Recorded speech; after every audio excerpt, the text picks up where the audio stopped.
call this meeting of the Children and Families Committee to order. Ooh, and my mic was already on. Amazing. Can I get a motion from Representative Coulter, because he's looking in this general vicinity? Would you move the minutes from February 25th? I will make that motion. Representative Coulter moves to approve the meetings from February 25th. Any discussion? Seeing none, all those in favor, say aye. Aye. Opposed? The motion prevails, and the minutes are adopted. Members of the public, please refrain from standing and just be nice. I'm very tired of reading that script. But the gentleman in the corner with the gold tie will intervene should anything get untoward. No applause or audible response is acceptable in this venue, either for or against.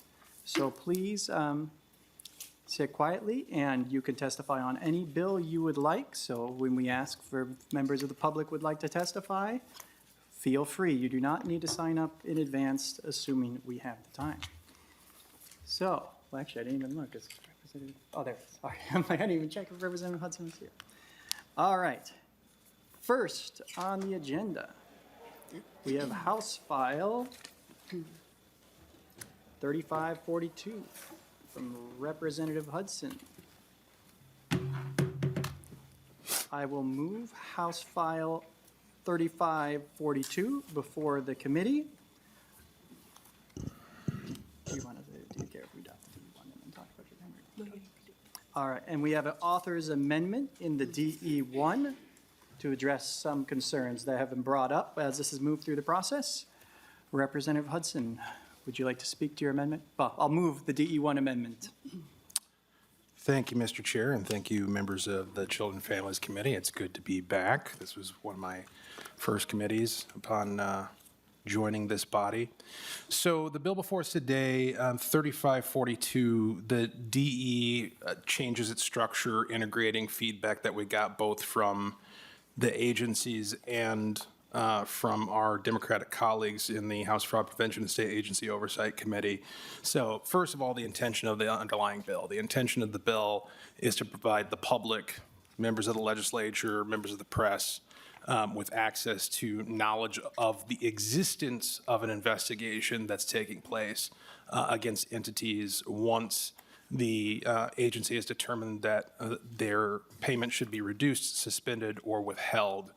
What the DE does is it specifies that in order for that to happen, there first has to be notification of the subject of the investigation. So in other words, the concern here that was expressed by the agencies and by the Democrat members in the Fraud Committee was that we don't want to inadvertently tip somebody off to the fact that an investigation may be taking place if in fact they were unaware of that and that revelation could potentially compromise an investigation. So taking that critique in good faith, the DE is the result of that effort in an attempt to ensure that we both meet the objective of ensuring the public has access to information about the existence of investigations. Again, it's merely the existence, it's not any details about what is being investigated specifically or any of the details of that investigation, but just the fact that it is taking place. And with that, I will take any testimony and submit to questions. Members, any discussion to the DE1? Representative Hicks. And I'm sorry, I may have missed this. So I don't understand what existence of an investigation means. So does that mean like in licensing investigations, we post the results of that investigation and it includes a lot of information. What does the existence of an investigation mean? Representative Hudson. Thank you, Mr. Chair, and thank you, Representative Hicks. That's a turn of phrase that I came up with on the fly here. Basically, what I'm trying to reference is that the information that members of the legislature and the press are trying to secure is who's being investigated. Can we know who's being investigated? That's the information we're trying to get at. So when I say the existence of the investigation, I'm referring to the fact that an investigation is taking place against a particular entity. That's the information that folks are looking to get access to. Representative Hicks. Thank you so much. So, and I'm so sorry, since I come from Human Services, we don't release stuff until after the findings. So like the report will say like what was reported and then what the investigation and the findings. So this would be before any of that. This would be just like, we're looking at Sally's daycare because somebody said to look at Sally's daycare. I mean, is that like the threshold or like what, like help me understand, like at what point? Representative Hudson. Thank you, Mr. Chair. Thank you, Representative Hicks. The trigger would be once the commissioner has determined, or the agency has determined, to reduce, suspend, or withhold payments and has notified the subject of the investigation that an investigation is taking place. At that point, within 30 days of a request from the public, a member of the legislature, a member of the press, they would have to disclose the fact that that investigation is taking place. Representative Coulter. Thank you, Mr. Chair. First, just a quick process question. Is the intent that we would adopt the DE? I mean, it sounds like we're discussing the DE and then we adopt it and we'll move on with our lives. This is the time to ask questions and have discussion. We're going to adopt the DE and then discuss the bill. So that we will have a discussion prior to voting on the bill. Okay. Then I think why don't we just go ahead and we can adopt the DE so we're all working from the same thing and then you can come back to me. Thank you, Representative Coulter. Okay.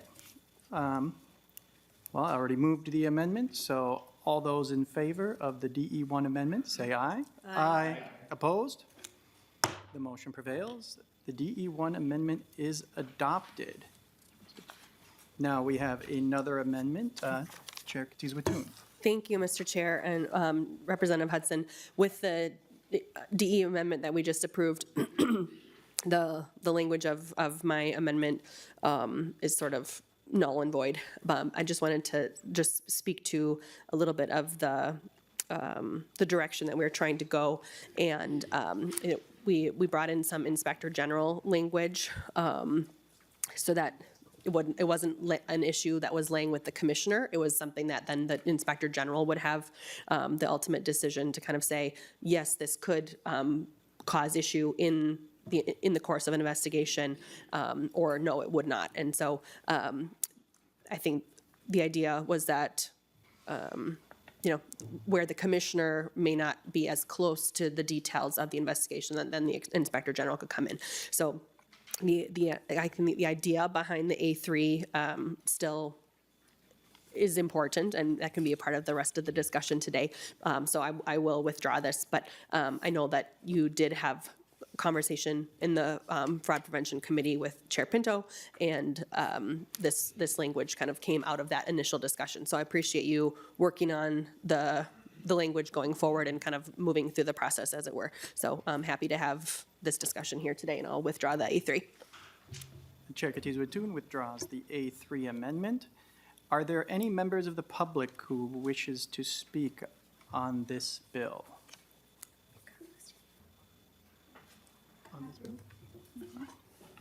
Please continue to the front.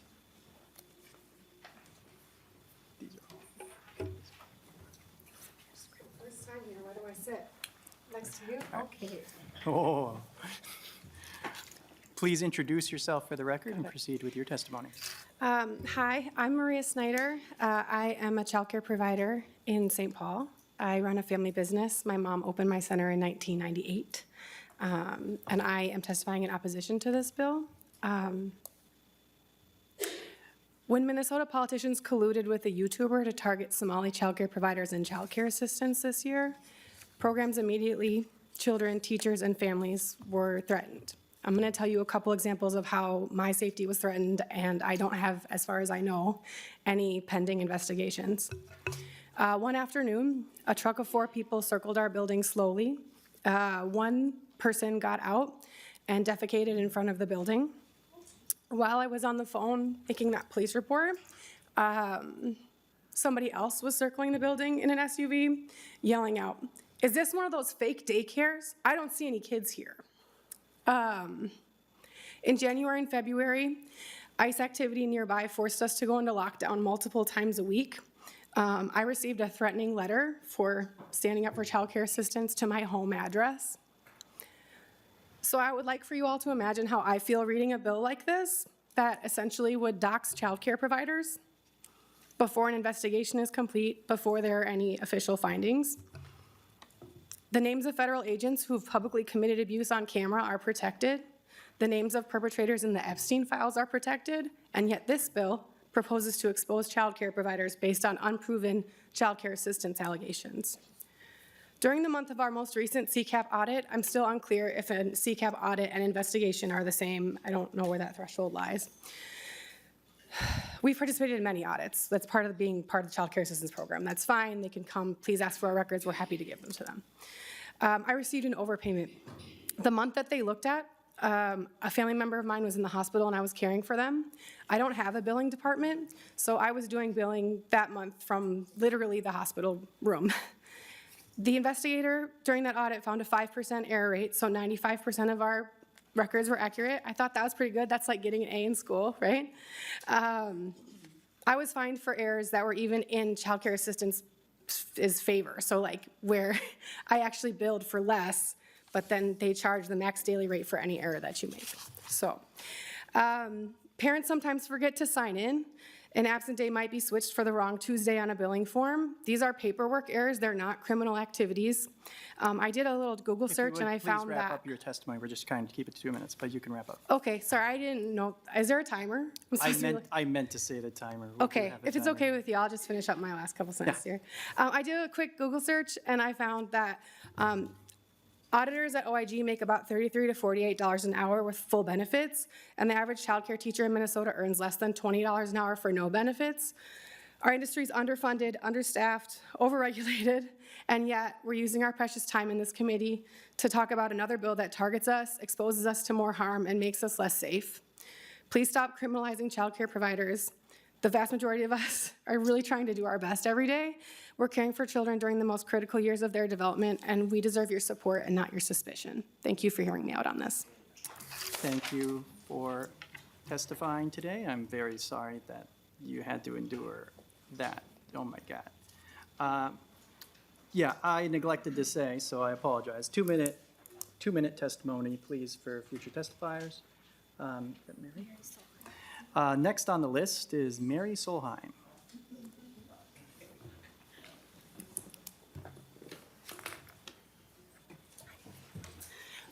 Good afternoon. My name is Mary Solheim, and I'm a provider in Maplewood, but I classify myself as a child care warrior because I've lived through some months that have been horrendous. And it is because of the exposure to our center and to myself, and I would like to share some of those with you today. I think that my child care status as warrior has been well earned. I am just one of many that have survived these last few months. One of the messages that I got from the Nick Shirley video was this, and I'm going to keep the words to a nice, acceptable level here. This message is for Mary. Mary, if I was in front of your face, I'd smile, I'd laugh, and call you an effing liar to your face. You're in way over your head, sweetheart. All of you. You are all going down. Another one told me that I'm lying and stealing taxpayer money and that there is no way the parents of the 23,000 kids on the child care assistance are working. It ends with, so I'm recommending you to the authorities to be investigated. We will not rest until you are removed, preferably in handcuffs. Then they found my family. Deeply disturbing threats, classifying my siblings, parents, grandparents as a Somali-loving A-word who should be beaten with the same bat that beat a Somali MFer to death. I'm just a child care provider. I love what I do. I do my best every single day with kids from multiple backgrounds with multiple health issues. There are many that are on child care assistance. Child care providers like myself spend an excruciating number of hours to comply with these requirements within that child care assistance program. And this bill ensures that so many more of our child care centers may be exposed and be exposed to these kinds of messages. We are not out here committing fraud.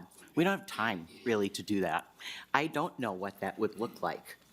Honestly, I'm asking you today is to please come together to make our children's safety and care your first priority. Bills like this only punish all collectively for the actions of a few. You have the opportunity to write a new story here into history. Create a care system that supports all without punishing children, workers, and families. Minnesota should be the example that others strive to match. Childcare has endured enough punishment. We want better for all. I can guarantee that all of these warriors here today will not rest until our children and workers have what they deserve. Thank you. Thank you for your testimony. Okay. Please introduce yourself for the record and begin your testimony. Good afternoon. My name is Monique Stuman. I am a director in North Minneapolis. I am here today to talk about my concerns with this bill. I have a number of parents that I did a survey this morning to get their feedback. And out of 50-some parents, only 2 of them said yes, they wanted it. So I wanted to share that. I think being in this industry for 30-plus years in education and 20 years in early childhood, I never felt the heaviness that I feel right now and the sadness that people have brought on the state of Minnesota to our youngest Minnesotians. This is not fair. When you look at fraud, you think of, well, I think of intentional fraud, not accountant errors. It saddens me that I have to come here today and leave the center where my children need me right now. But I have to come in here and beg and ask you all to please simply do the right thing. We are not criminals. You should not treat us as such. If your peers that are sitting next to you did something wrong, you would not want to be scrutinized for what they did. And that's what it feels like. I am saddened that we would allow a YouTuber to come to Minnesota and do what he did. We don't approve fraud. Fraud is not right, and those people that are doing that need to be held accountable for it. But for you all to do that to us, somebody like me that has dedicated my life to this, I am sad and I am hurt. And the kids that I serve, the little black and brown kids mostly, they're the ones that are getting hurt the most by this. I can't ask you enough. And Senator West, I remember at a roundtable meeting with you, I felt your passion about what the incident that happened. And when you said what you said next to me, it shook me to my core. And for you to come up to me afterwards and apologize for how you responded and reacted in that roundtable meeting, it meant a lot to me. So much so that I sent you, Senator Bobby Joe, and Senator Hoffman an email, and I only got one response from Senator John Hoffman. You guys can't keep criminalizing us. We are the bridge for these babies to go to school. We're not criminals. We dedicate our lives to this. Hold the people accountable that are doing it. And I often figure out how.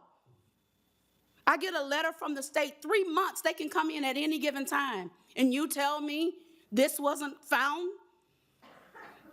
The city inspector comes in 12 months out of the year, anytime they want. They didn't see it. The food people, the food inspectors, they didn't see that there were no children. I just don't understand how. How could something like this go so long? And then you want to make us the criminals. We're not writing the checks. We don't have any power. I had a parent that didn't even turn in her schedule for work, and they turned her CCAP off like that. So how are we criminalized? I'm 55 years old, and I'm tired, and I'm trying to give my babies everything that I have. I'm not perfect. I will make errors. But for you to call me a criminal, for you to call it fraud, I'm asking you all today, do the right thing. I'm pleading with this side over here. Do the right thing. Do the right thing. Black and brown children suffer enough in this state. They do. I see it every day. Please wrap up your testimony. It's almost. So I'm asking you all to simply do the right thing. That's all. We're not criminals, and you wouldn't want to be persecuted for something that you didn't do, that your peers did. Neither do we. Thank you for your time. Thank you for your testimony. Please, no external approval or disapproval from the audience. Ifra Noor should be joining us on Zoom. Please unmute yourself and testify. Please introduce yourself for the record and proceed with your testimony. Good afternoon. Turn my camera. Good afternoon. My name is Ifra Noor, and I am a child care provider in Bloomington. I am testifying against HF 3542. In the past few months have been devastating. The Nick Shirley video, the threat of losing federal child care funding, and the ICE activities have been completely changed our lives. At my child care center, we are licensed to have 57 children for each of our 3 shifts, so we can have about 171 kids enrolled. Before January, we had 95 children enrolled, and now we have 75 children enrolled, and many children are still not coming because of the families that are afraid to leave home. This is what happens when people decide to spread false narratives without evidence. Real people, real families, and real children get hurt. Our kids no longer play imaginatively about what they will be when they grow up. Now they play how they will hide when ICE agents show up at our centers. Our kids no longer play happily if their parents are running a little late. They are in panic. The harassment Somali child care centers and the other child care providers have received in the past few months shows just how dangerous HF 3542 is. In this country, people are innocent until proven guilty. This bill guarantees. Ifra, your Zoom just got muted, it looks like, No, or no? she's had some connection issues. No, I don't know if you can hear us, but we cannot hear you. Let's see if we can fix this. One moment.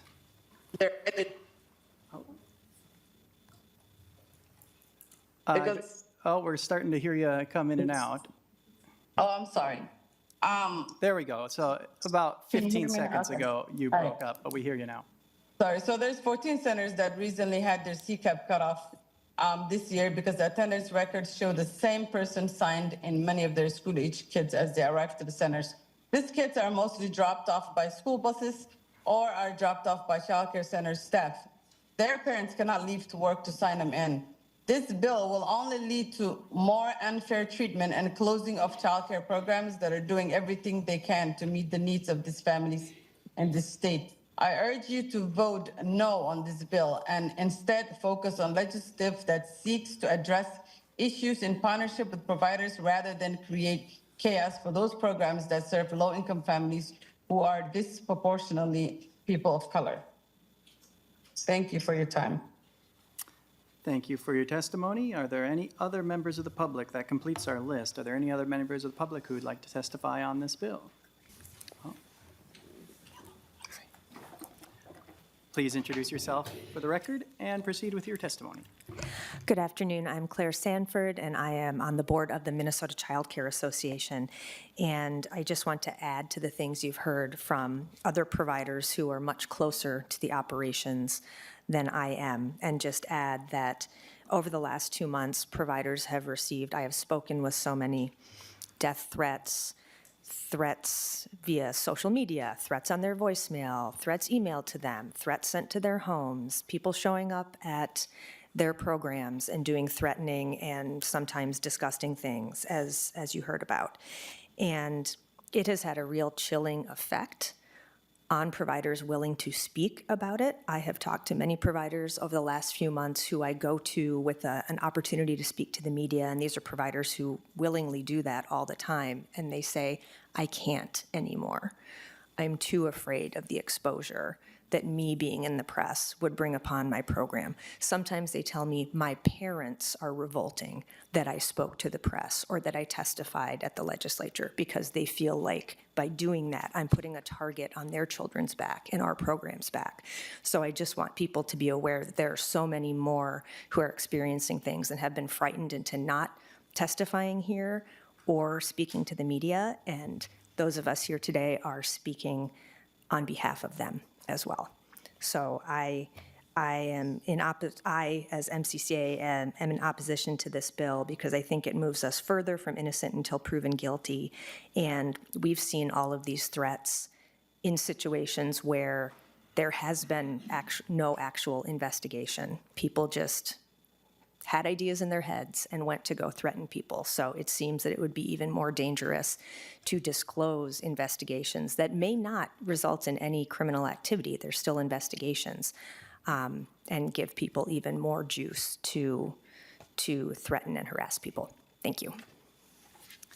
Thank you, Ms. Sanford. Any other members of the public who would like to testify? And I hope these individuals making threats at you are reported to the police so that they can be charged. Representative Hudson, would you like to say anything before we go to member questions? Thank you, Mr. Chair. Yes, I would. Let me start by grounding us in what it is that we're actually talking about. Much of what was just testified to had nothing whatsoever to do with this bill at all. We are not talking about targeting child carers as a category. We're not talking about targeting anyone. We're talking about providing information to the public about confirmed ongoing investigations that the subject of those investigations has been made aware of, and where circumstances have justified in the eyes of the agency either the reduction, suspension, or withholding of payments. So this is not a situation, we're not engaging in convictions here. We're not throwing people in jail with this bill. We are not endorsing or supporting threats or other criminal behavior directed against any child care. And what I would suggest is that to the extent that that's a problem, and I have no doubt that it is, the appropriate response is for law enforcement and prosecutors to do their job and ensure that such people have the book thrown at them to the fullest extent of the law. What we should not do in this body is allow ourselves to be distracted by our obligation to take the action necessary to ensure that the public is informed about what its government is doing, where their taxpayer dollars are going, and the existence of investigations where there's been generated enough cause for a commissioner to decide to suspend, reduce, or withhold payments. We should not allow our judgment on that question to be influenced by deficiencies in other areas of jurisdiction. Again, this bill, as amended, would simply make it so that when the public puts in a specific request, whether it's a member of the press or a member of this legislature, which isn't nice when we make these decisions when we actually know what's going on as a result of the laws that we write, when we have transparency with our executive, transparency with the agencies, I find that helpful, kind of like turning on the headlights in your car at night, right? That should be the focus of the consideration here today in this committee. To the extent that there are other issues adjacent to it, it sounds like a lot of them should be dealt with in public safety, a lot of them should be dealt with in judiciary. Here we're talking about the conduct of children and families. Chair Katiza-Watum. Thank you, Chair West. And Representative Hudson, you handled that testimony with the exact amount of emotional quotient that I would have expected you to. I am absolutely disgusted by your response to the providers who have told you. Mr. Chair, personalities. Excuse me. Mr. Chair, personalities. We have committee rules. Your committee rule says you can say I you're am the disgusted chair. with my person? She can, like, Are you out of your mind? Representative Hudson, she's speaking of her personal opinion. She feels disgusted. I don't like. The comment was directed specifically at my person, Mr. Chair. That's outside of the realm of these rules and outside of our custom and usage in this body, and I'm not going to stand for it because you want to put on a little performance. Yeah, Mr. Chair, I would have to agree with Chair Representative Katiza-Wattoon. Hudson. It is against our rules to be impugning someone's personality by saying they're disgusted by what he said at a fellow legislator when he's responding. I think that was inappropriate, and I back Representative Hudson up. You can say you were saddened by it, but to say you're disgusted I have a question, Chair. You need to of use what the gavel. Representative Hudson Chair- said in response, I think is out of order and against our rules of the House Let's just committee. recalibrate here and start with Katiza-Wattoon, Chair Katiza-Wattoon. Chair Katiza-Wattoon. It is unfortunate the way that you chose to respond to the providers who took time out of their busy schedules caring for Minnesota's children to come here and share their experience with you. And for you to respond in the way you did was uncharacteristic of someone who has election certificate, in my opinion. This is not a horse and pony show. These are real people and real lives. And this bill is going to have an impact on the work that they do and the children that they serve. And yes, you are sitting before the Children and Families Committee, and we will discuss issues that are going to impact the children and families of Minnesota. Mr. Chair, I believe that the Inspector General is with us today. Can he come up to the testifiers table? I've got a line of questioning. Mr. Chair, Representative McDonald. I think since the co-chair addressed our state representative, our bill author, I think he has a right to respond to her comment before anyone else is brought up to the testifying table. I think that's fair and a custom and practice in the 16 years I've been here in this legislature. You just mentioned to the author, you were disgusted, saddened, and I think at this point, because of our customs and usage, the author should have an opportunity to respond before anyone else is brought up to the testifying table. Mr. Chair, I would like to make an alternative option that the chair is entitled to her opinion and to ask the questions. The chair runs this committee, and you have done so with respect by and large, and I really encourage you to maintain that. Thank you. I think we should continue with Chair Katiza-Wattoon since it was her line of questioning. Representative Hudson, when she's complete, we will go to you. I don't like, we should all disagree, but you don't have to get under the skin. The things we've all been called as elected officials, it happens. Emotions run high, but I don't, we're here for the thing at hand. And if half of what we do is a dog and pony show, it really is, if we're being honest, on both sides. So, well, how I like to run this committee is to keep it towards the actual content of the bill. Sometimes members go beyond that, and I wish they wouldn't, but everybody here has an election certificate. Everyone here will have a chance to respond to another member. And I would just encourage everybody to realize that people can say, you know, as long as they don't impugn motive, sure, we can do that. But people can feel how they're going to feel. And, you know, it's just something that we all have to live with as human beings, and in particular as legislators, because plenty of people hate us who don't even know the first thing about us. But I would encourage members to treat each other with more kindness and respect and not assume people are acting out of malice and disregard. With that said, OIG. We'll bring the OIG up for Chair Katiza-Wattoon's question.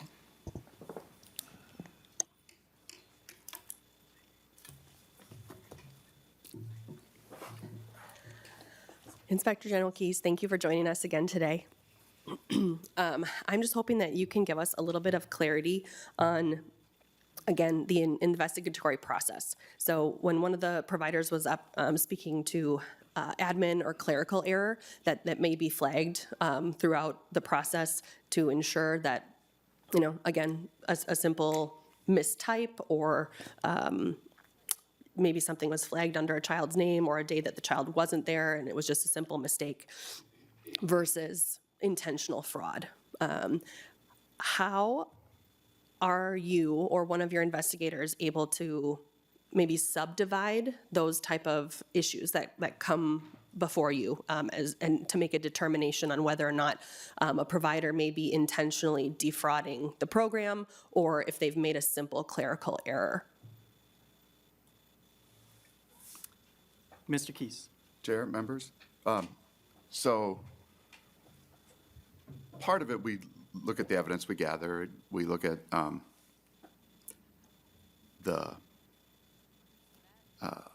do we have records or not? Are the records accurate? How inaccurate are they, right? I mean, we completed one review last week, and there were 0 errors. So we know that people can meet that standard. We've seen some with 5 or 10% errors, right? And that generally results in an overpayment. To get to the level of disqualifying someone from CCAP, so after the investigation is over, we're looking at something that's beyond sort of a mistake, right? When you start to see the same thing repeated over and over again, or we've done training with the person through the early and often program, and they're doing the same thing wrong over and over again. So we're looking for that kind of information, but we don't have to get to intentional fraud. That's a criminal standard.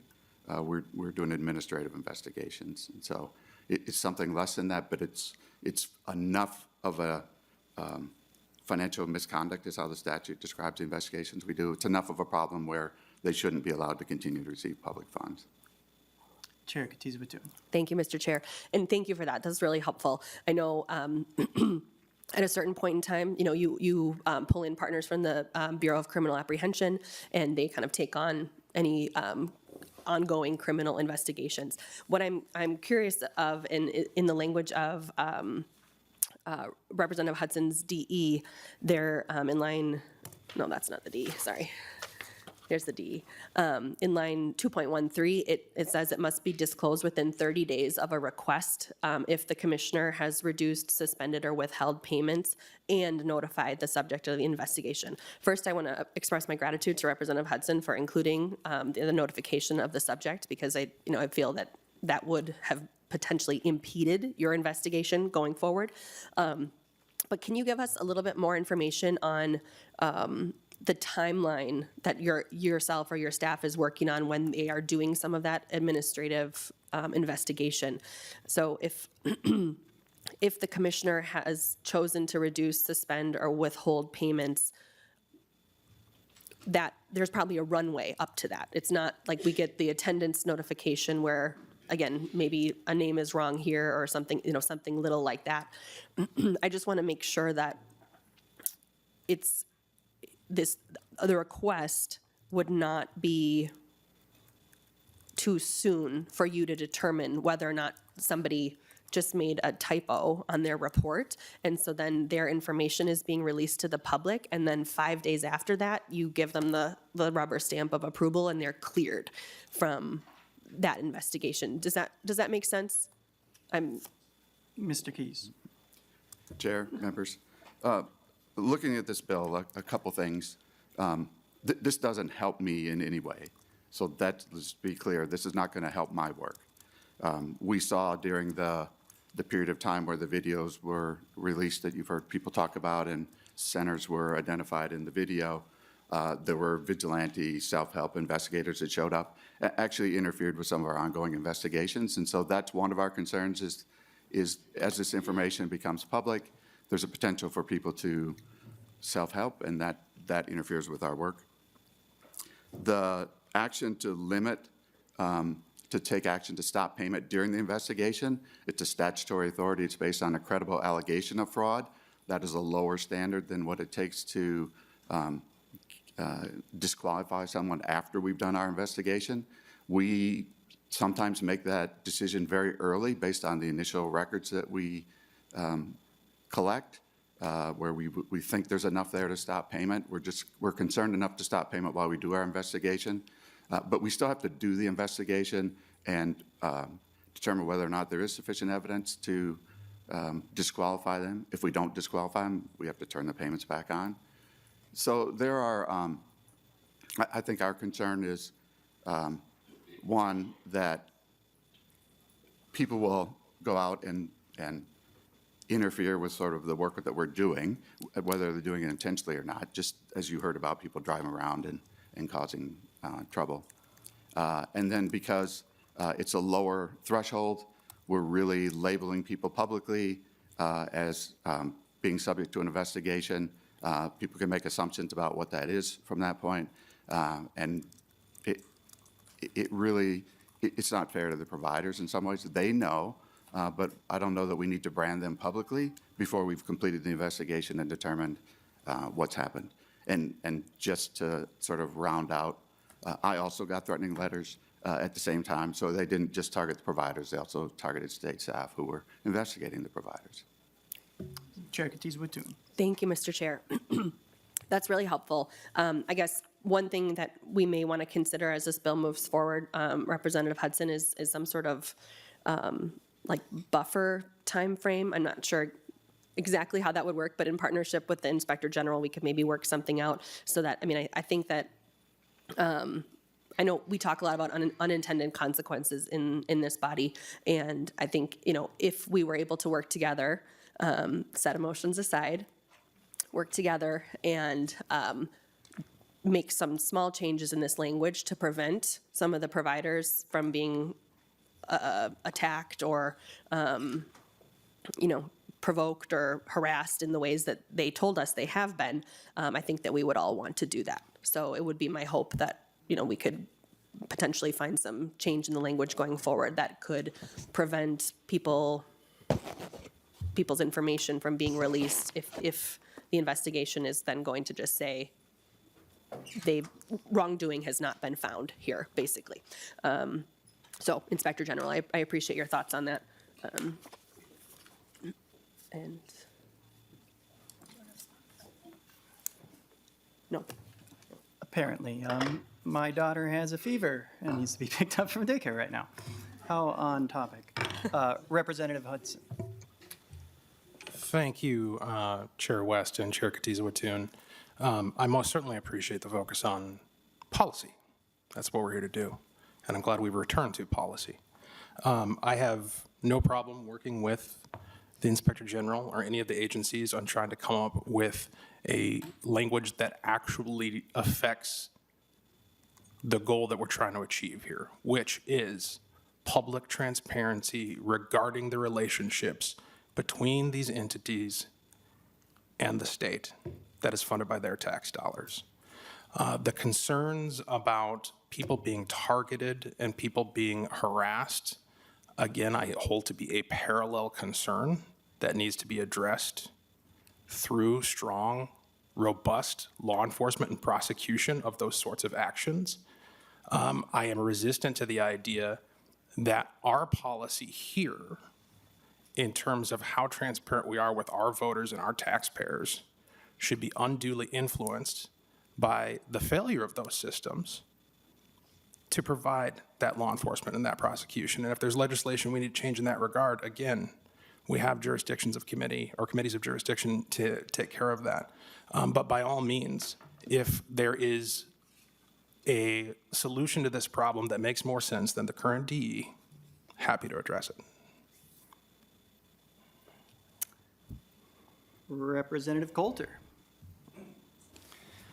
Thank you, Mr. Chair.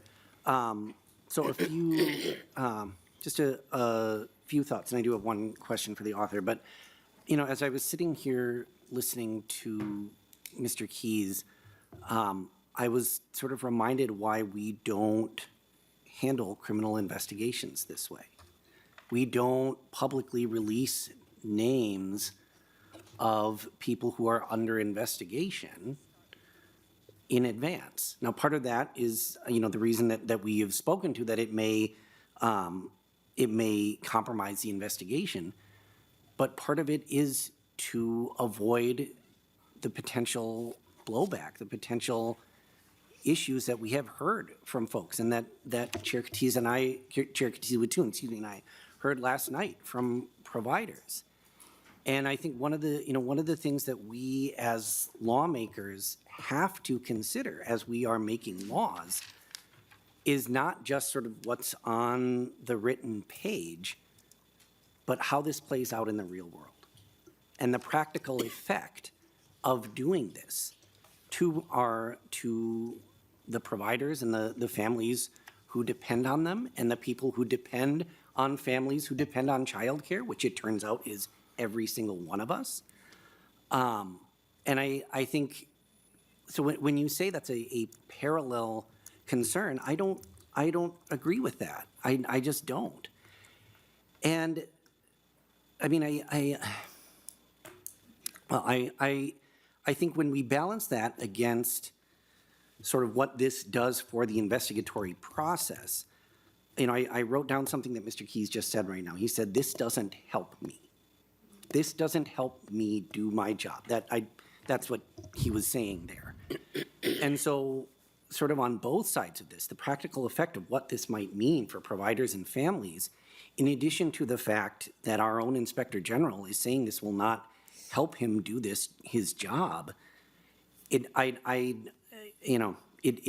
seems to me that is pretty ample evidence not to support this. But the question I have for you, Representative Hudson, I meant to do this at the beginning. I want to acknowledge that I think you did make a good faith effort to address some of the concerns that folks raised, and I do appreciate that. But if I look at sort of what I would consider the meat of the bill in the DE, it's lines 2.13 through 2.15.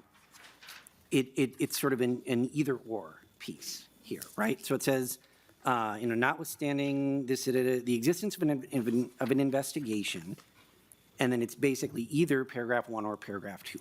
Either must be disclosed within 30 days of a request, et cetera, or may be disclosed at any time as long as it doesn't compromise the investigation. So the way I read this language, while I recognize that you made an effort to address the concern, it seems to me that the way I read that language on lines 2.13 and 2.14, that, I mean, this requirement would come into effect regardless of whether or not it would compromise an investigation.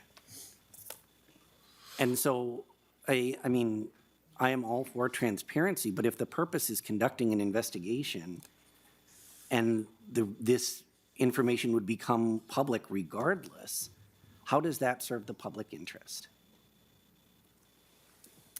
Thank you, Representative Coulter. There are situations that happen where they do confirm investigations, criminal or civil. It does happen. It's not something that's never done. Representative Hudson. Thank you, Chair Wesson. Thank you, Representative Coulter. So I'll get to the answer to your specific question, but before I do, I want to address what you had said prior about the testimony from the AG suggesting that this provision would not make his job easier. Our job is oversight. Our job is to write laws that serve our constituents. Our job is not to make the state agency's job easy.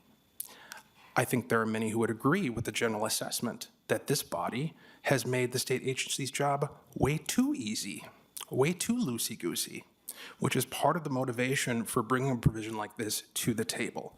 This is an intent to remove discretion, to your point. Absolutely.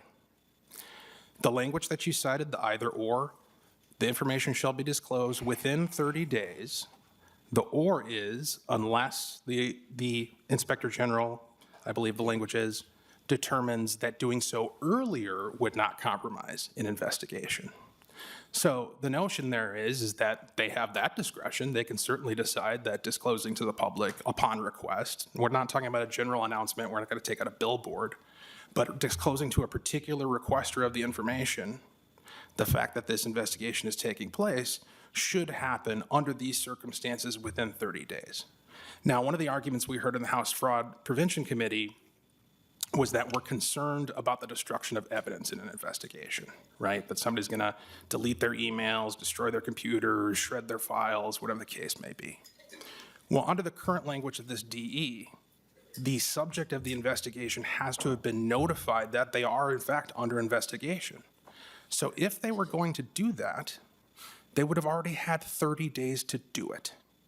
The idea that because a reporter or one of our members gets hold of the fact that that investigation is taking place and that that's going to be the trigger for them to destroy evidence, I find less than convincing.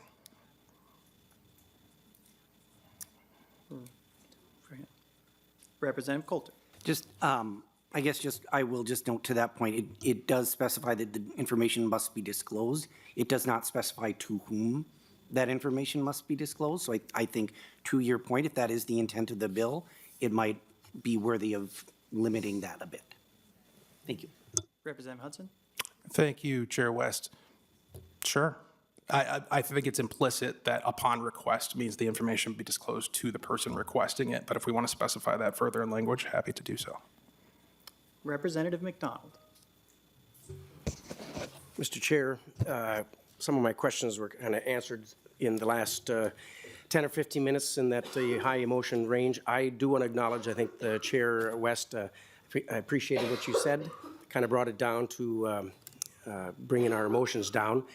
And that is important. I was going to defend and or at least speak in behalf of Representative Hudson when he did at first say that those who did those disgusting things that the testifiers testified to, swearing, following, threatening, defecating, those are so disgusting that we must call out. And Representative Hudson did say those people that do such disgusting things that our testifiers testified, and IG Keys mentioned that his death threats as well, they need to be prosecuted the full extent of the law, and I appreciated Representative Hudson said that twice. Just because he wasn't crying doesn't mean he wasn't emotional about it.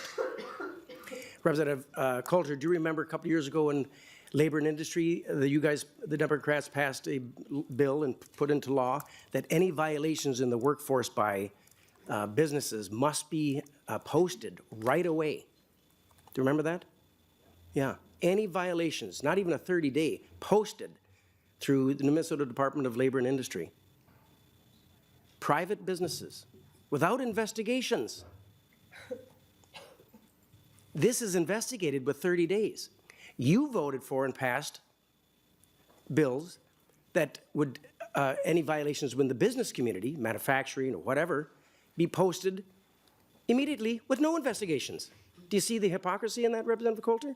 And now you're arguing the fact with Representative Hudson's bill doing the very thing, same thing that you voted for, except he's giving 30 days notice with investigation before they post the notification. Think about that when you vote for this bill. I don't think I have anything else to say. I had some questions. One of the testifiers said that Minnesota politicians were colluding with the YouTube. I'm a Minnesota politician. I don't know who she was speaking about, that we as Minnesota politicians were colluding with a YouTuber. I kind of wanted her to explain that, but maybe it's a moot point at this juncture. Representative Hudson, your bill, although you mentioned earlier, is not perfect, and you're willing to work with the IG, and you worked with the Democrats in the fraud committee, and that's what we do here. We collude to make laws better and to try to get to the heart of the fraud, and that everyone should be disgusted with. And I hope the testifiers who are here are taking care of our children, and we love you for that, are just as disgusted with the billions or millions that have been defrauded us. And you should, no, my mom always said, never should on someone. You could be thankful or willing to work with Representative Hudson and the Democrats and Republicans to make sure that our laws prohibit any further eroding and frauding of our millions and billions of dollars. Under our nose. I've been here 16 years. Under our noses, they did this. So, Representative Hudson, your bill does not punish children, families, or workers, does it? Representative Hudson. Thank you, Mr. Chair. Thank you, Representative McDonald. Despite the peanut gallery, no, it absolutely does not. Objectively, it simply reveals public information upon request when an investigation is taking place. In order for this to hurt somebody, they would have had to engage in conduct that warranted the commissioner reducing, suspending, or withholding their payments. And the only harm that could legally come to them would be the reputational harm of having that investigation disclosed. That is not sufficient reason to evade transparency from the very people who are paying the tax dollars that make these programs possible. Representative McDonald. Lastly, just a thought, maybe this isn't the case, but maybe staff can help. Last year, our focus in this committee was the abuse of children, including our chair, West, by some bad actors. And we know that there's a lot of good daycare providers that love our children and take very good care of them. But we did focus and had very emotional testifying. XP, you weren't here, Representative Lee, but many of us were crying because we wanted to get to the heart and stop and prohibit any employee or daycare provider from hurting innocent children, not even their own. So in Representative Hudson's bill, if it should become law, would it also pertain to a provider that has maybe injured, or an employee, not a provider, but an employee injured wrongfully our children who are in a daycare provider? Would this bill help the public and us legislators know about that ahead of time?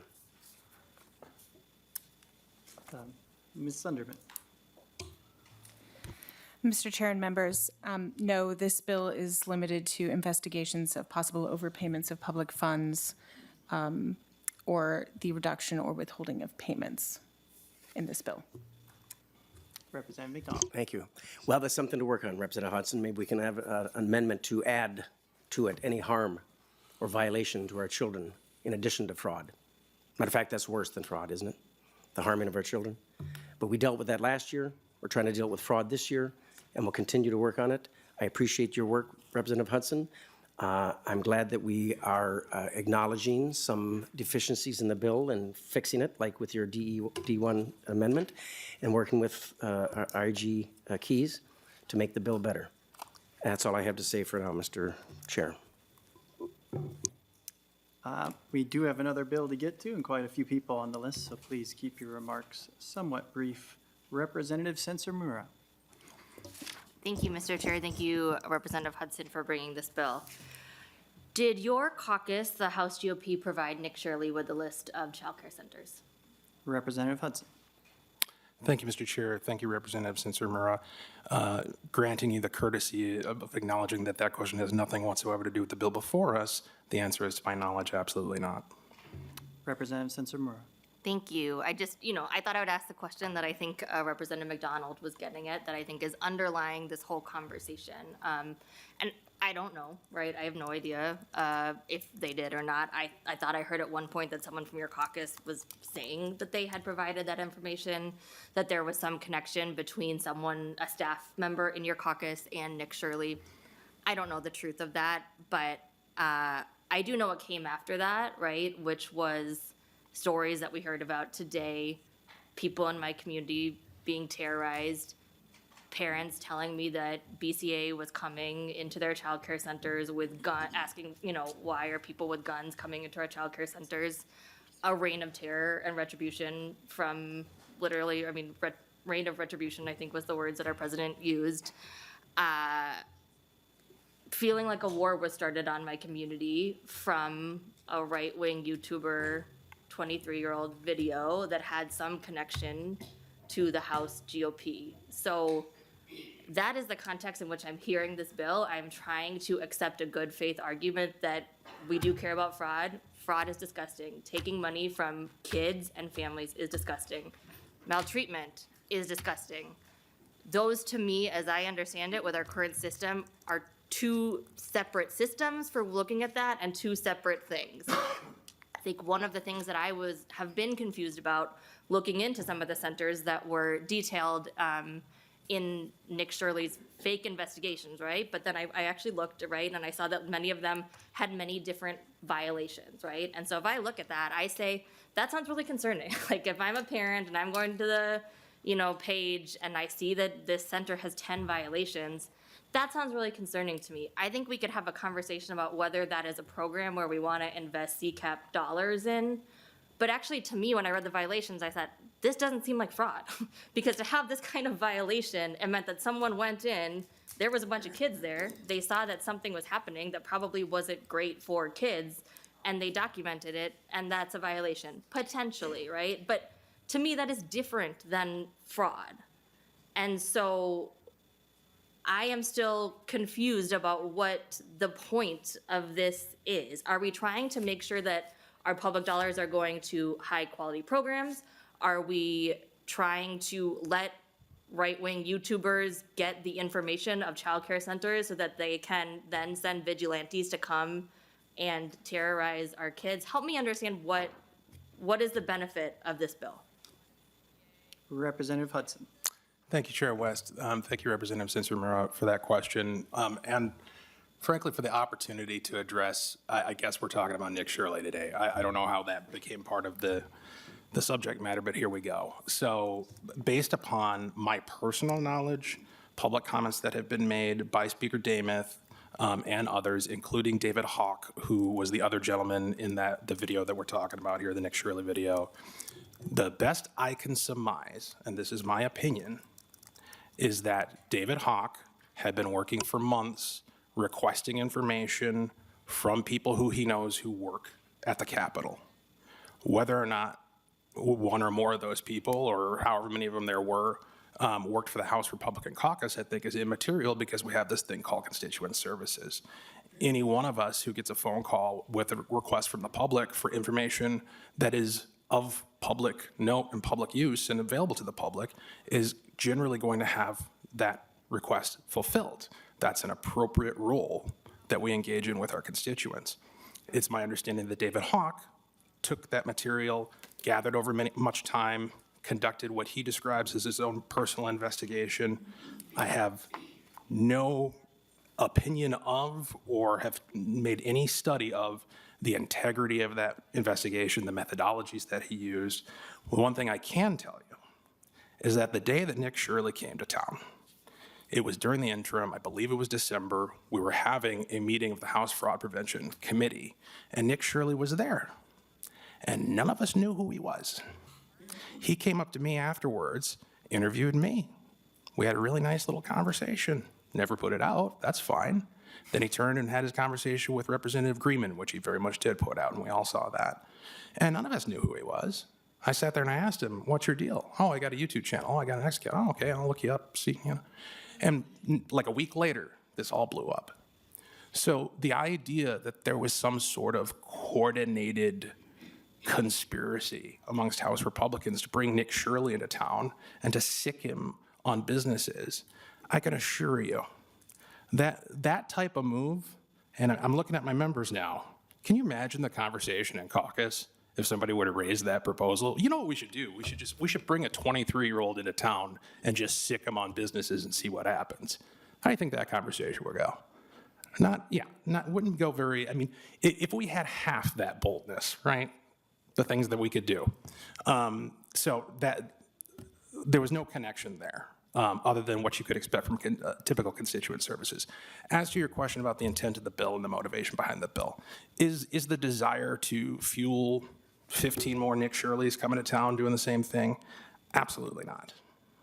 In fact, I would very much caution and argue against anybody engaging in the methodology that Shirley used for a variety of reasons, not the least of which are the externalities that were described here in testimony today. Be that as it may, we can't just decide that because that happened, we're just going to shut down all transparency, or we're not going to do anything in the midst of what has been, according to the U.S. Attorney's Office, potentially billions, $9 billion worth of fraud, that we're just going to say the status quo of transparency is fine. We need do nothing because a YouTuber came to town. Yeah, it is my dream we can get back to the substance of the bill and keep comments like this relatively short. Representative Lee. Thank you, Chair.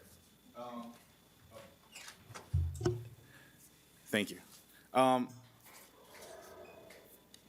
Nonetheless, Representative Hudson, there is a aggressive, I would even say a rabid audience out there, as evidenced by everyone's testimony, even our OIG. So, Chair, if I could, I know we're fast on time, but I wanted to bring up one of the testifiers, and I forget your name. I'm sorry, the one who talked about this being a possible doxing yeah, please come and remind your name. If you could come back up to the, I'd like to ask you a question about that.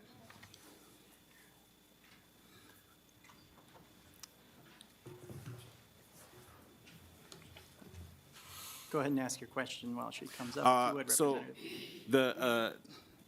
in this conversation, now we're towards the end of it, Representative Hudson, the author, says that this is not meant to support any political theater or the like. And you were in particular, what you said stuck out to me in terms of this, comparing this to a doxing event. So how do you feel about what has been said, and why do you call it a doxing? Please reintroduce yourself for the Sure. record. I'm Maria Snyder. I feel disrespected. I feel insulted. I feel like you would put children and childcare providers like me at risk so that you could get a headline, you could get political points. I hate feeling like that. I really want to believe that everybody's here in this committee because we care about children and we want the policies to work well for children, families, and providers. But it's hard for me to believe that when I read a bill that says before any findings that my name could be published on the commissioner's website. Thank you. So Representative Lee. thank you, Chair. That's my point. I think I would go the other way and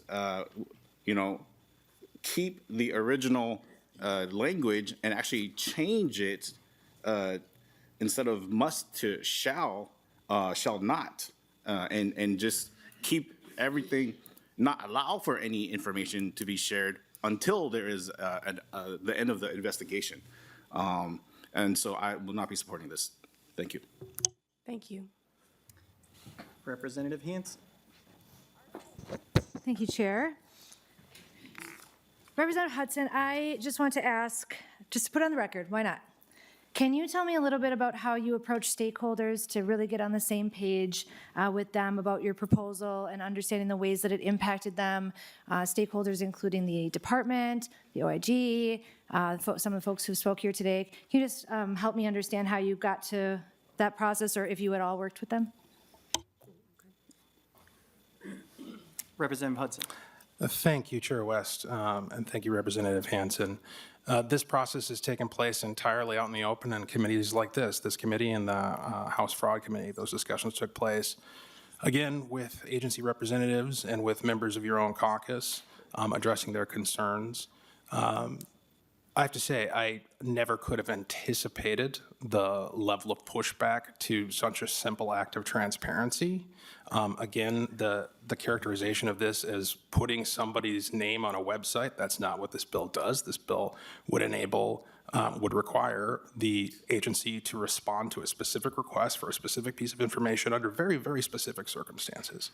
And so the idea that something that simple requires some sort of summit between a dozen stakeholders, I think is a bit of an overreach. This is a pretty simple effort in government transparency. Representative Hanson. Thank you. I appreciate that. I was just curious. I have a master's degree in advocacy and political leadership, and I teach in a program like that. So this will be something we probably talk about in class this fall because stakeholder engagement is critical. There's so many unintended consequences from what we do here at the Capitol that it's important that we have a broad sight of where our bills could, the ripple effect, where they could hit. And I think the people who would end up in the disclosure of such a list like this were probably important people to include. So hopefully that can be a lesson for all of us. My next question is, do you have any comments or recommendations for the women who shared their stories today about the men who terrified them and what we can do in a world like we live in today where men can just get away with this? And you mentioned law enforcement. I heard you say that. I would be willing to bet a number of them contacted law enforcement. I know folks in my community. For example, one of my child care centers contacted me, and I brought this up at another committee here. and said that there were strange men looking in the windows of their childcare center for weeks after Nick Shirley left. And so I think like that's the connection. And I hear you saying that you don't see the connection, but I think you do see the connection, that there's a line there. And I hope we can kind of draw that out. Folks did not come here and take time away from the children that the families trust them to take care of, to just pull your leg. Right? These are real stories from real women. And I come from a world, I was raised by a Republican, and I was taught that, there's honor in listening to the stories of women who are attacked by men. And there's honor in standing with those women. And there's integrity in honoring that space and having some compassion for that.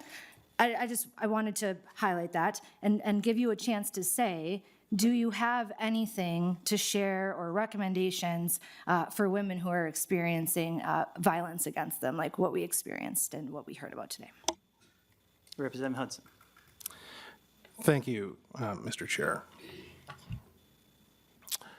So I'm trying to go back to how you started, how you led up to your question. You said, oh, yes, that's right. You questioned me about engaging with stakeholders. And apparently amongst the list of stakeholders who you're concerned about is folks who are currently under investigation, know about it, and have had findings brought against them to justify the suspension, withholding, or reduction of their payments. No, I didn't talk to those folks. I wasn't interested in their opinion. I'm not interested in the opinions of people who are under investigation and who the agency has determined that we can't be paying them anymore because they're too high of a risk. They were not part of this conversation, and they shouldn't be. As to the second part of your conversation, or your question regarding what I would say to anyone who finds themselves under the type of vicious attacks that we heard described here today, is that clearly we are failing you. Clearly. If that's something that was allowed to happen on an ongoing basis and nothing was done about it, and the people responsible are still out there walking around thinking they can get away with doing it again, that is a failure of our system. Now, you want to bring a bill or consider a bill that I or anyone else drafts that provides severe life-altering consequences for somebody who would terrorize a daycare and its employees, I'm all over it. You'll have that vote in a clean second. That is, because again, compassion and empathy and emotional acuity notwithstanding, our job here is to author and consider policy. And that policy is going to be a separate matter than this policy. Representative Hansen. Thank you, Chair, and thank you, Representative Hudson. I just wanted you to just be direct about it. I know that's the kind of guy you are, so I wanted to just hear that from your mouth and give you a chance to mention that. Chair West, I would like to request a roll call on this too before I forget. A roll call being requested. There will be a roll call. Representative Hansen. And thank you, Chair. And I agree with you that we should hold men accountable who terrorize daycares like this. It would be actually something I think a number of folks who would come forward to testify about. The violence that women face in this world, this is something I talk about. I'm an indoctrinated feminist. I really believe that when women do better, everybody does better, including children and men and people of color and people with disabilities. We can really all do better, and the data tells us that too. So I really stand strongly in making sure we're addressing these issues head on, and so I want to hear you all to hear me say too that I hear you, and we do know it's when we see violence like this happening against people who are providing care for our littlest Minnesotans, that is, I think, a canary in the coal mine, and we should be really concerned about what our society is doing if we're normalizing this kind of behavior, which is why it's so concerning that Speaker Demuth said on December 29th, in the first 30 seconds of that press conference, that the caucus had been working with Nick Shirley. And so I think like that's something we need to discuss and just get on the same page about, because I do think transparency, which has been the theme here, is really important. And so I don't think we can, kind of hide behind the curtain and play Oz here. So whether it's inadvertent or unintended consequences, we do still have a responsibility to be honest with people. And I love that we're talking about public transparency and all of the things folks will address. I think we had a very spirited debate on the House floor the other day about public transparency. And I would love for that to be the thread of everything that happens in state and federal government going forward, that there's transparency and communication between state and federal government, that there's transparency in the funding mechanisms between state and federal government, that there is transparency in what we say in committee and what we tell testifiers that come here. I think we owe that to folks. So I appreciate you answering the questions that I had. I think that was everything that I was looking for. If we can just get a roll call vote on this, I would appreciate it. Thank you, Chair. Representative Hicks and then Representative Hudson, then we will go to a vote. Thank you so much, Chair. I have a different question than what I started with, because a bunch of it got answered. But after listening to all of the discussion, why not just wait until after conviction? Representative Hicks, do you have any more questions? Because I want to be quickly. Yeah, no, we can that's my answer. question. Why All not right. just wait until after conviction All to right. Go allow the ahead, information to Representative be Hudson, public? then we will go Is to that a vote. weird question? Thank you, Mr. Chair, and thank you, Representative Hicks. That is an outstanding question. Part of what we're trying to get to the bottom of here is, are these investigations being taken seriously by the agencies? The lack of transparency and the outcomes that we've seen in terms of press reports, press investigations, prosecutions brought by the U.S. Attorney's Office, all suggest that there is a massive disconnect between the number of fraudulent activities that are taking place and the capacity of people to be held accountable for it. We have heard in the fraud committee, and we heard from the U.S. Attorney themselves, that we're not going to be able to prosecute our way out of this problem, which is another way of saying injustice shall stand. People are going to get away with it. We heard that we don't have the capacity, the prosecutorial and oversight capacity. That's something we've heard in fraud committee on multiple occasions. We just don't have enough people to go after all of these cases. So what that tells us is that there's a lot more going on than we currently are aware of. The public has a right to know that. And so if we're waiting for the very agencies that are telling us they don't have the resources to get to a conviction, then that's a lot of information that's off the table for consideration by this body as we make policy going forward. It's not fair. All right. 10 seconds. Go.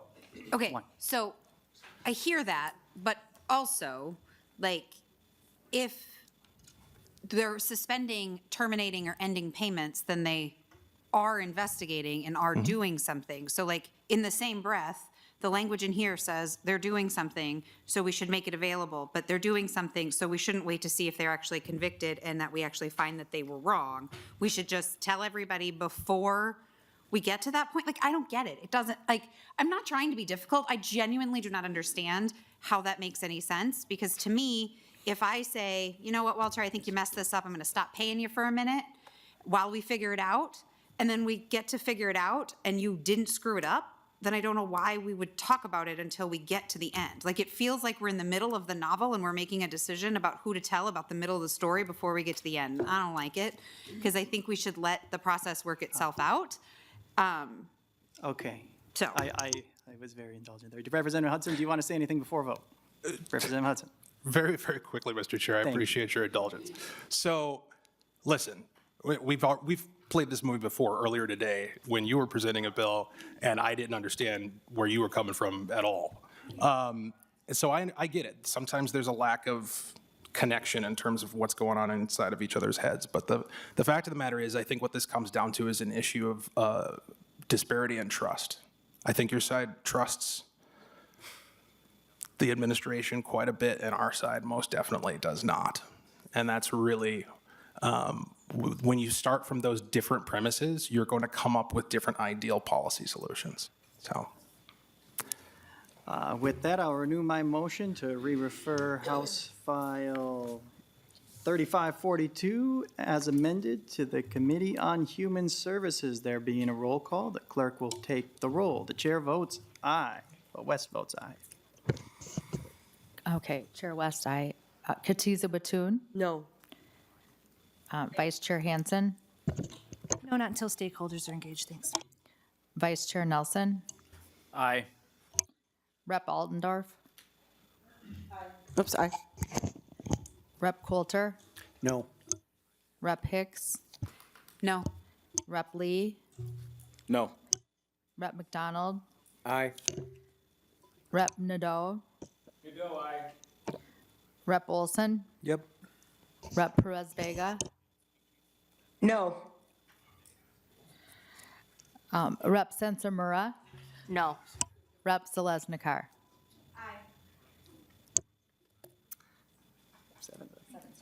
There being 7 votes aye, 7 nay, the motion does not prevail. And I will lay over House File 3542.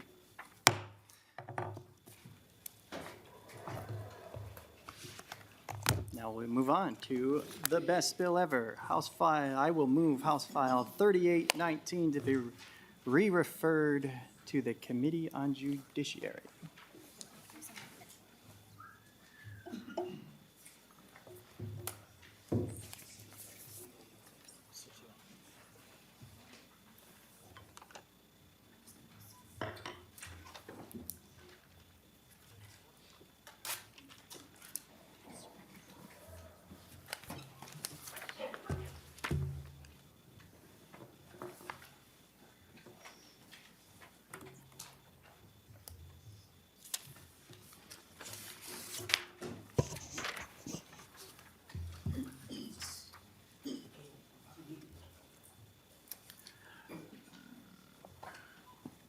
Okay, Chair West, are you ready?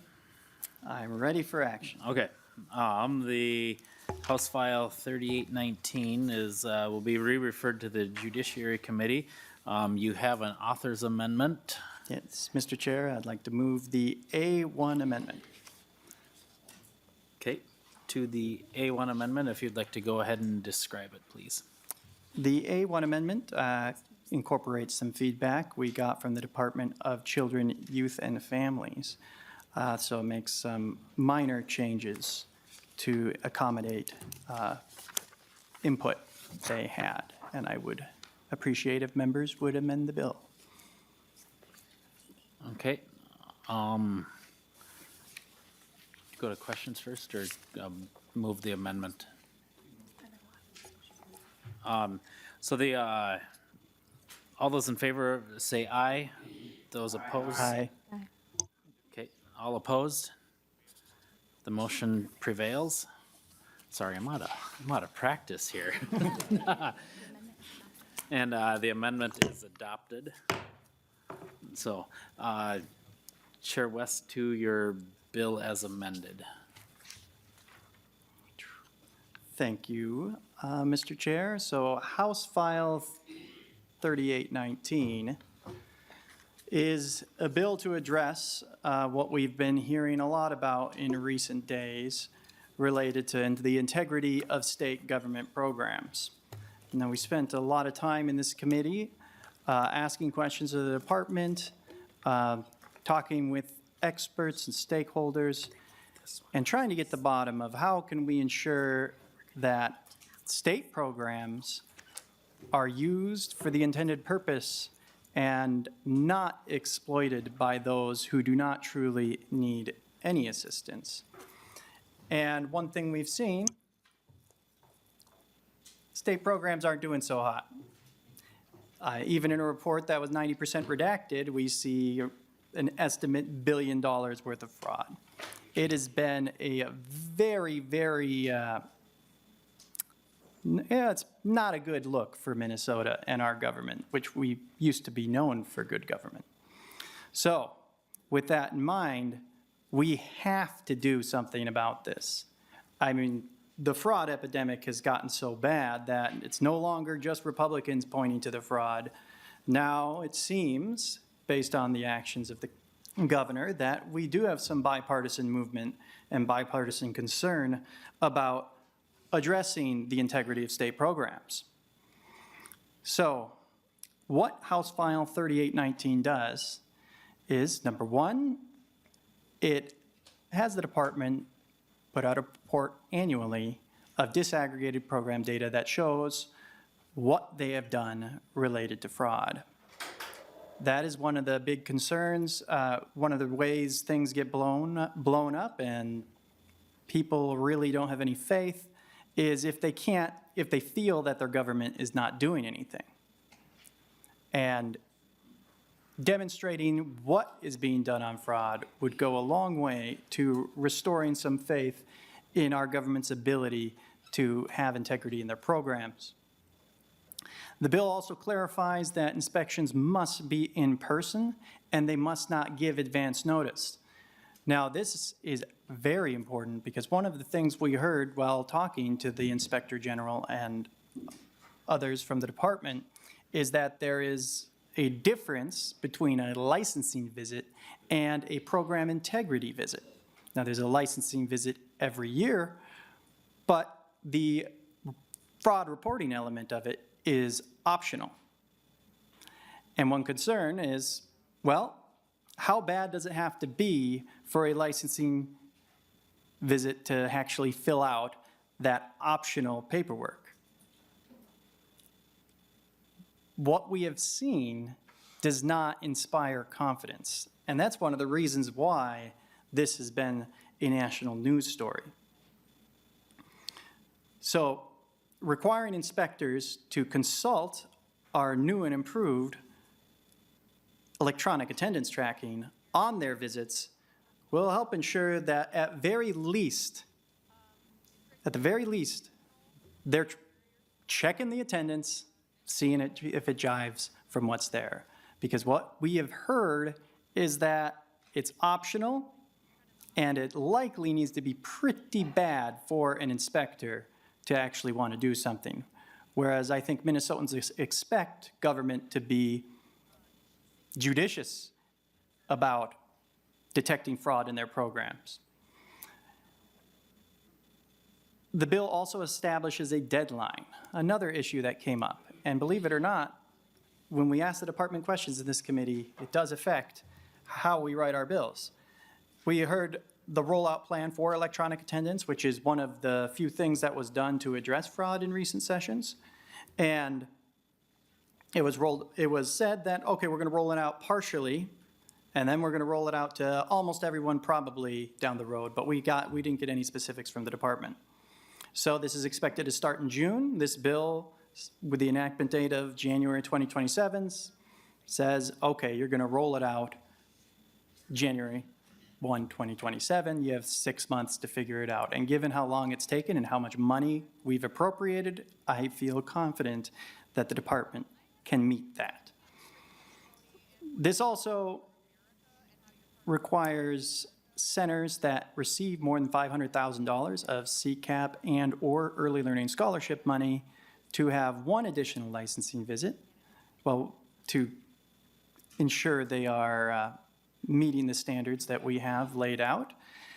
And it requires them to have cameras covering their entrances and exits. Now, there have been only a few convicted fraud cases in Minnesota in the last several years related to the CCAP program, and I believe one of them talked about children would go in the front door and then out the back. And if the centers, which if we at this limit, we would be capturing an enormous amount of the total CCAP dollars spent, if these centers that have over $500,000 of taxpayer money were required to have cameras, the department would be able to access those cameras, well, not access the cameras, but request the footage from the provider and be able to verify whether or not they are reporting their attendance accurately.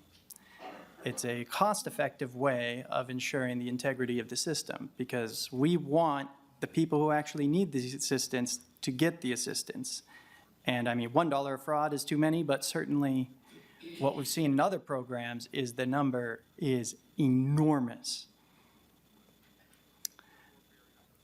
It also, so the original bill had a 28-day data retention, but in conversations with the department, they said we need more than that if we are going to use this in our investigations. So the amendment put that up to 90 days because they have to show a pattern if they are going to pursue an investigation to some sort of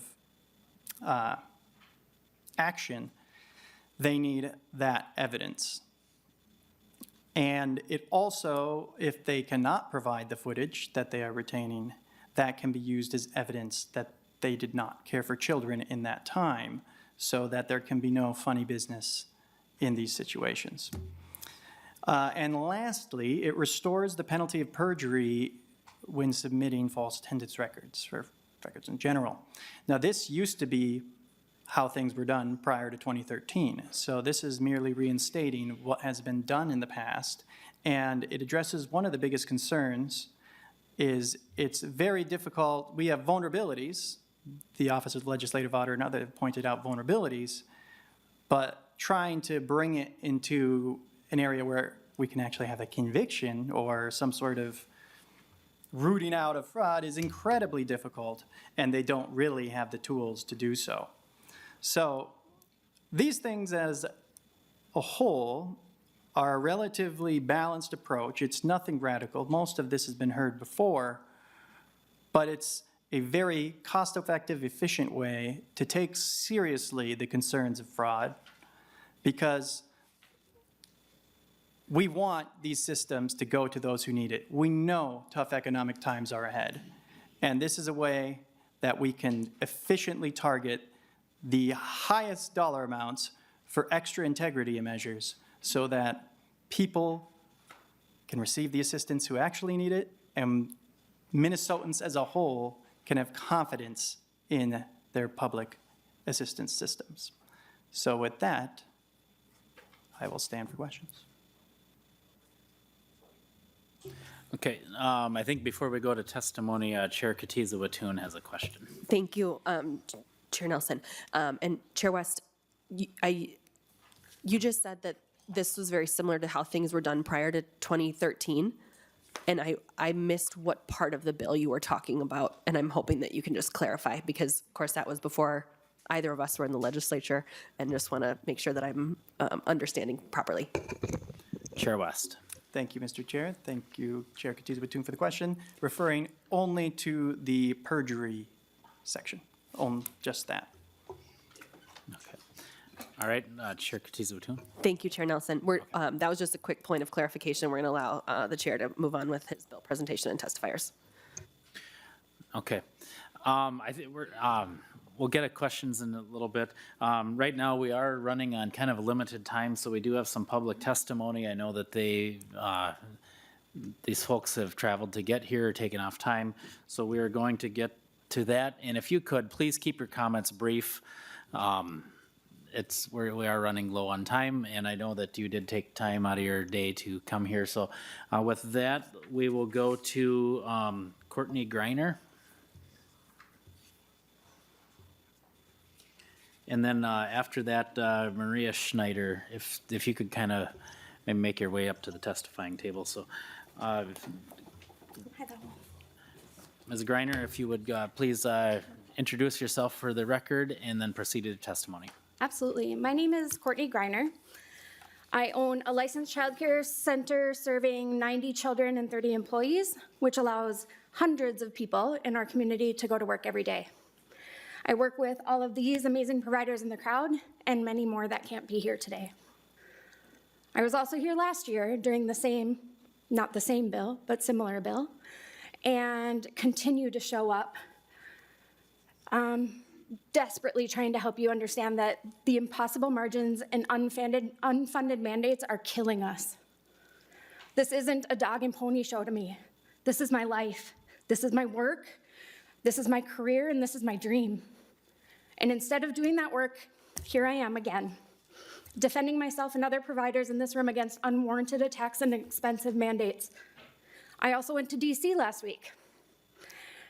We were invited to visit Stauber's office, and instead of inviting us in the door, we were met in the hallway because he was hosting Nick Shirley and David Hawk instead. Those are the same people whose viral videos caused harm that you heard earlier, defecating on doorsteps, death threats, and harassment. Many of you in this room celebrated those videos, shared on social media, and continue this harm that the two men caused through narrative. These were multiple grown men harassing childcare centers and the children and teachers inside of them. According to some of you that earlier, those are the ones that should be in jail, that we should have stronger legislation for. If you believe this bill will prevent fraud, you're mistaken. Instead, it targets providers of color, providers who care for low-income families, and the kids that they provide care for. Monique said it before, our brown and black children have already been through enough. These are our children, our neighbors, and these are my colleagues and friends that this is harming. That's the environment this bill is being born into. The bill was here last year. It's back this year alongside federal fraud narrative and federal funding freeze due to alleged fraud. If you could please wrap up your testimony. I do have cameras at my center. They were paid for grant money. They're expensive and not cost efficient or affordable. And like other technology, they aren't perfect. Power goes out, cameras fail. This is a reality. These are expensive systems. Ms. Greiner, if you could please wrap up your testimony. I just want to name the last 6 months have been unbearable.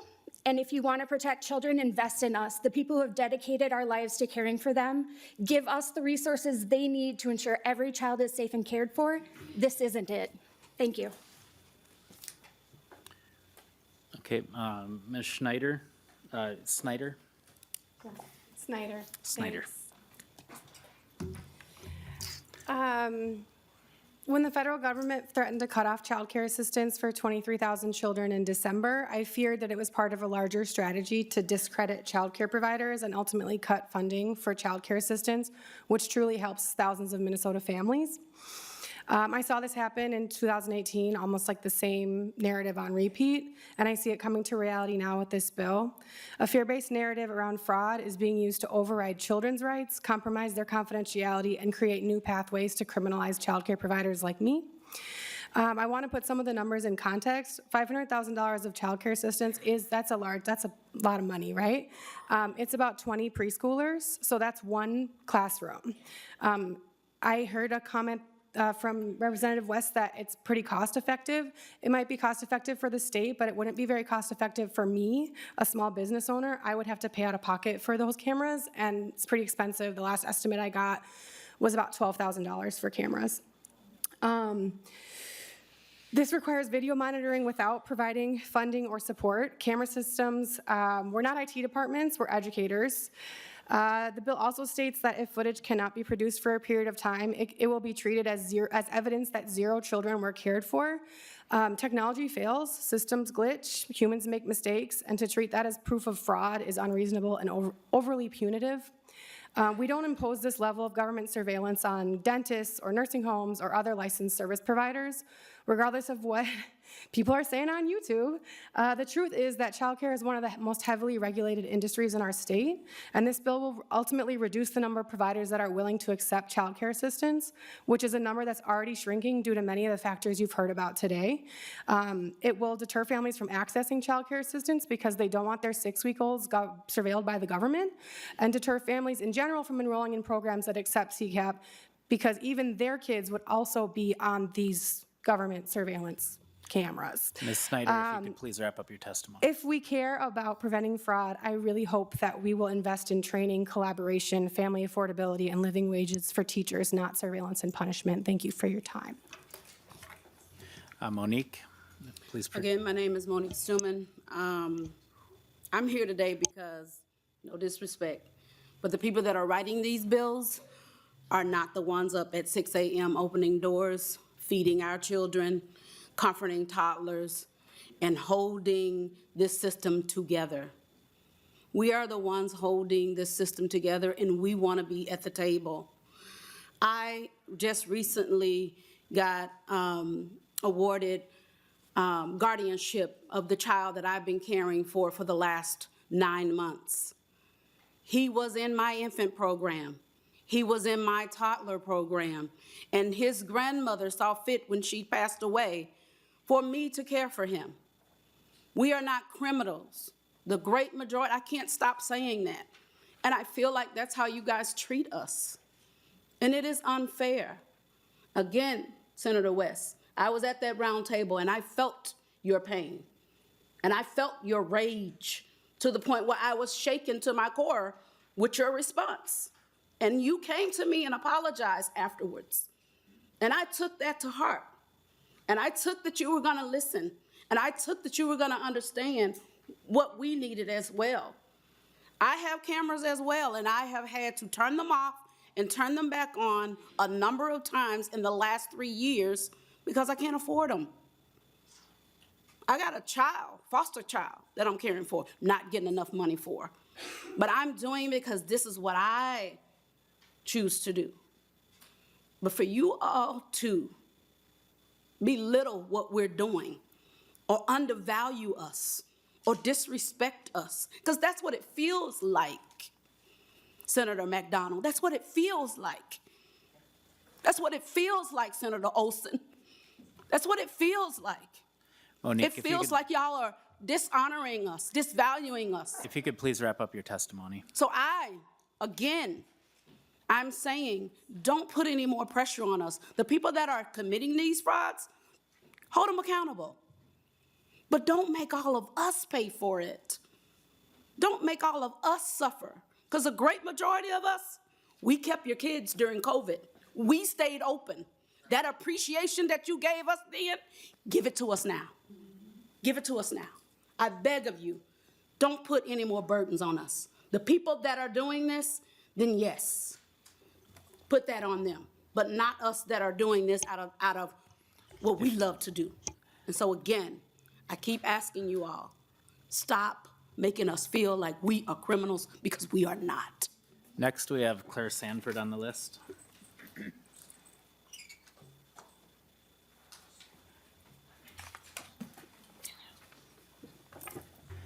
Please introduce yourself and proceed. Thank you, Mr. Chair and Committee. I'm still Claire Sanford and still with the Minnesota Child Care Association.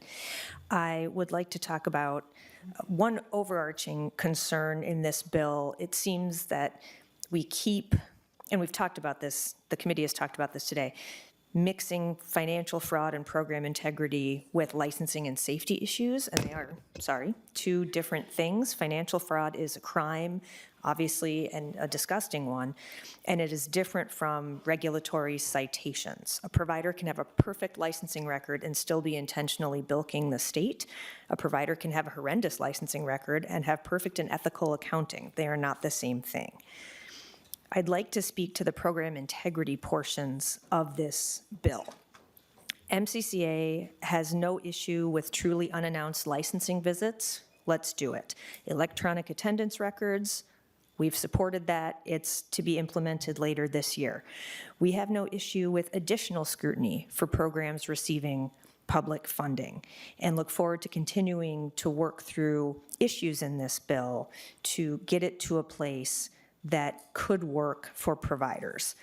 But there are some examples in here of the things we'd like to continue to have conversation about, such as, is the best answer to additional scrutiny for a certain threshold of public money at a provider, if that's a program integrity issue, is the best response another licensing visit, or would it be another auditing visit from the Office of Inspector General? Because they're the ones who are actually looking at the fraud issue and double checking things, whereas the licensors are there looking at your diaper changing procedure and so on and so forth. The video monitoring issues that have been brought up, it does not seem unreasonable to set a threshold of public funding and have additional scrutiny for that. But, the tech issues, the no hold harmless for other licensing violations that might show up in that video, like is in HF. Ms. Sanford, if we could wrap up the testimony. Oh, please. sure. I'm sorry. No, it's okay, it's okay. And the dollar threshold to prompt additional scrutiny, it would be good to know a fiscal note and the number of programs affected. I believe the 1 million threshold was about 100 centers statewide, so I don't know what it would cost to have the additional staff at the state to carry out more visits if the threshold was 500K. And also, as another testifier pointed out, it sounds like an astronomical amount of public money, but that can be, 500K can be 11% of the kids served at 150 child care center. And the last thing I'll say is also to a previous point, We have to find the sweet spot on financial threshold and regulatory burden because we don't want more families using public supports turned away from child care providers who are trying to reduce their costs and regulatory burden. Thank you. And I think we have one testifier via Zoom. Hi, can you hear me? Yes, if you could introduce yourself and proceed with your testimony.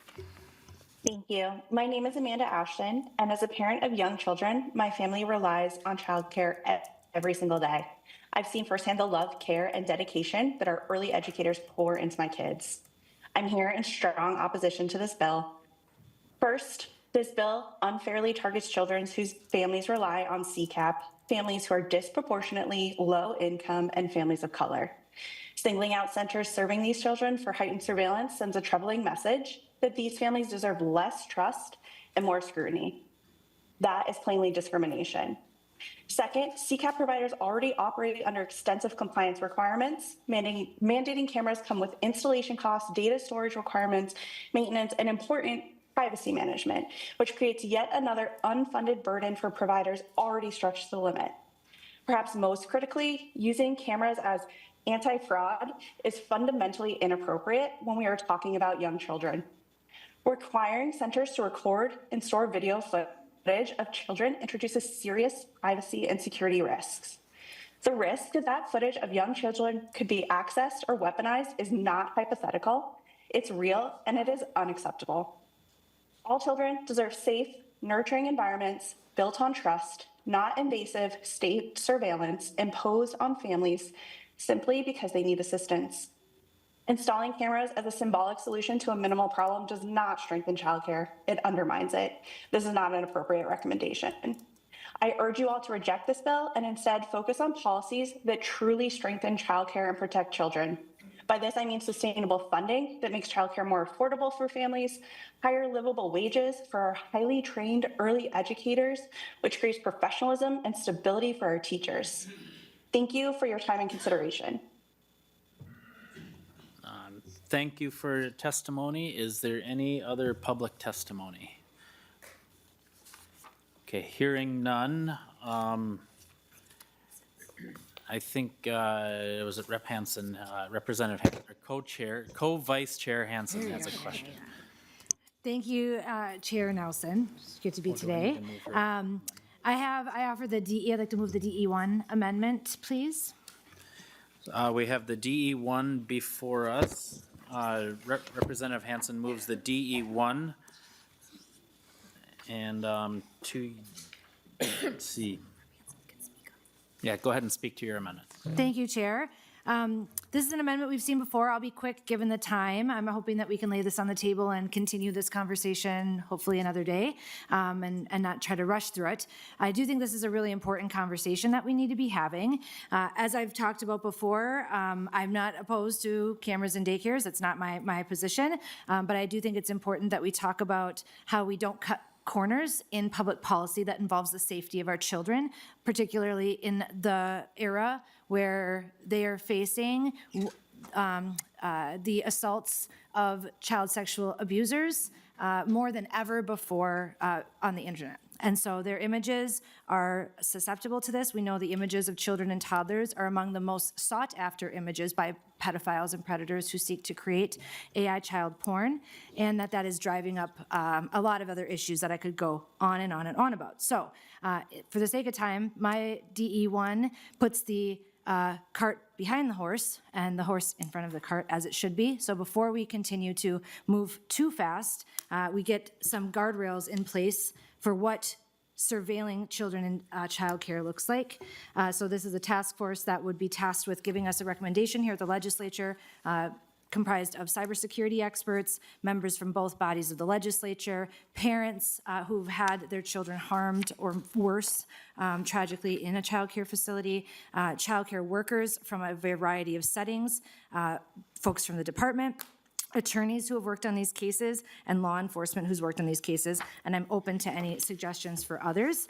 And then making sure that they're giving us some recommendations about how we can design some best practices around this, including encryption for stored video footage, how we can notify parents of any data breaches, things like that. I think it's fair to assume, I think we heard earlier, one of the providers say, I'm not an IT center, I'm a childcare provider, and I don't think it's fair to expect these small business owners to take on that task as well, given the childcare crisis we're in, nor to absorb the costs that these would have. So I think before we charge forward with a mandate like this without any identified funds to help support it, we should really take a moment and take a breath and look at what we can do to get this right.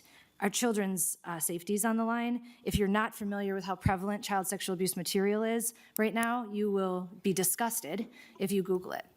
The first 10, 15 pages of Google results will be very recent articles talking about every single law enforcement agency around the globe, every NGO around the globe, every policymaker around the globe having some, messages to policymakers around the globe asking us to get ahead of this. This is a chance that we have to be the North Star state that we are and to shine and to get ahead of something that is not quite here yet because they are still struggling to get access to these CCTV footage, but it's not impossible. So sorry for going long, but that's what my amendment is. Thanks. Thank you, Chair West, to the amendment. Thank you, Mr. Chair. Thank you, Co-Vice Chair Hansen.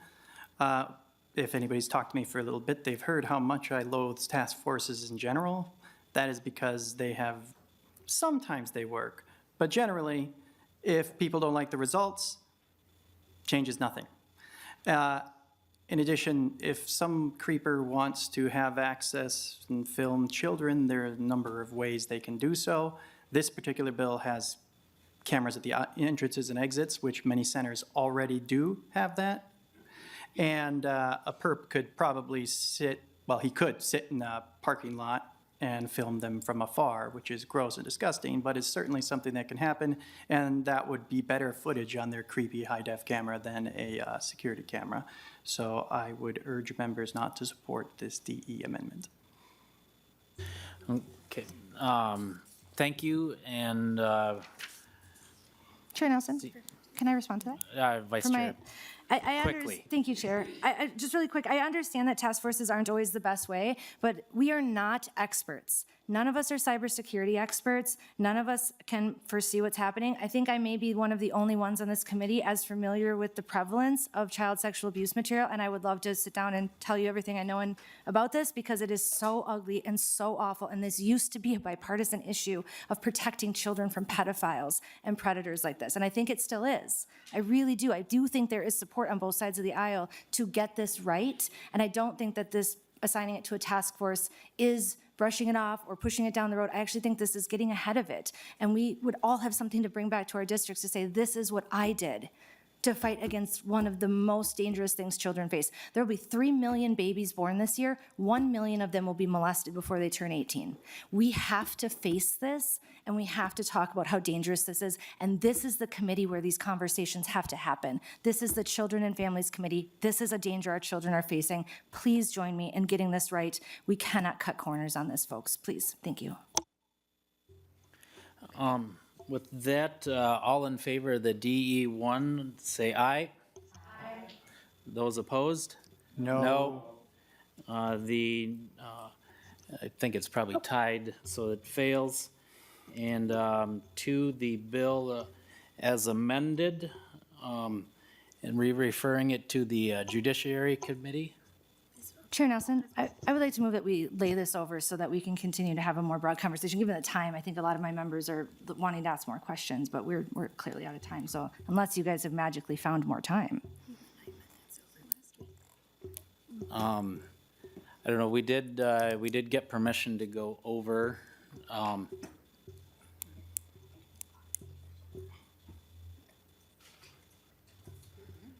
So, yeah, we did get permission to go over. I know that we are getting quite long, but I don't know. Chair Nelson, if that's the request, then I would just ask that before we go to a vote, that members would be given a chance to speak. I think the assumption was because of the time that we were probably going to lay it over and bring it back up. So just before we go to a vote, I would just like to give my members the courtesy of having a chance to talk to.